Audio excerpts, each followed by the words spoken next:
হামলার পরে আমরা বিচারের জন্য থানায় গেলাম। থানায় যাওয়ার পরে তারা মামলা না নিয়ে বিদ্যুতের লাইন তারা অফ করে দিল। আমরা চেক করলাম, আশেপাশে প্রত্যেকটা জায়গায় হলো বিদ্যুৎ আছে, শুধু ঝিনাইদহ সদর থানায় বিদ্যুৎ ছিল না। তারা 6 ঘন্টা বিদ্যুৎ অফ রেখেছে। তারা শুধু আশান্বিত করছিল মামলা নিবে। একটু পরে ওসি এএসপি হলো থানা থেকে হলো সটকে পড়ে। এরপরে হলো তারা যখন সন্ধ্যার পরে রাতের অন্ধকার হয়, আমাদেরকে এসে থ্রেট করা শুরু করে যে বাহির থেকে লোক নিয়ে এসে আমাদেরকে মারা হবে।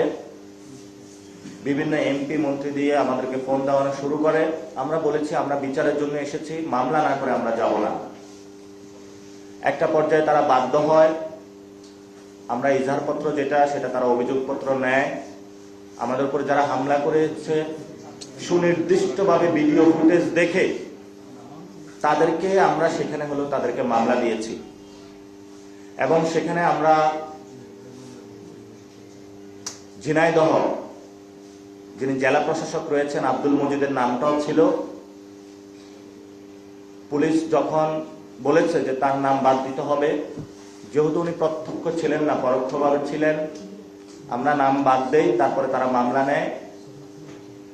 মামলা নেওয়ার পরে ঠিক যখন আমরা থানা থেকে বের হব, প্রায় 1000 অস্ত্র শস্ত্র নিয়ে লাঠি সোটা নিয়ে থানা এসে গেট ভাঙা তারা শুরু করে। তখন আমি একটা স্ট্যাটাস দিয়েছিলাম যে প্লিজ সেভ আস, এবং আমি কালেমা পড়ে মৃত্যুর প্রস্তুতি নিয়ে হলো আমি ওইখানে পুলিশ যারা ছিল তারা পিছনে পালানো শুরু করে। জানের জায়গাটা ছেড়ে দিয়ে আমি ওইখানে বসে থাকি যে ঠিক আছে আজকে আমার জান চলে যাবে। পরবর্তীতে তারা যখন এসে দেখলো যে আব্দুল মজিদের নামটা বাদ দেওয়া হয়েছে এবং পুলিশ তাদেরকে বলো তোমরাও একটা মামলা দাও, এই মামলায় কিছু হবে না, তোমাদের মামলাটাই অ্যাক্টিভ করা হবে, তখন পুলিশ তাদের সাথে একটা নেগোসিয়েশন করে।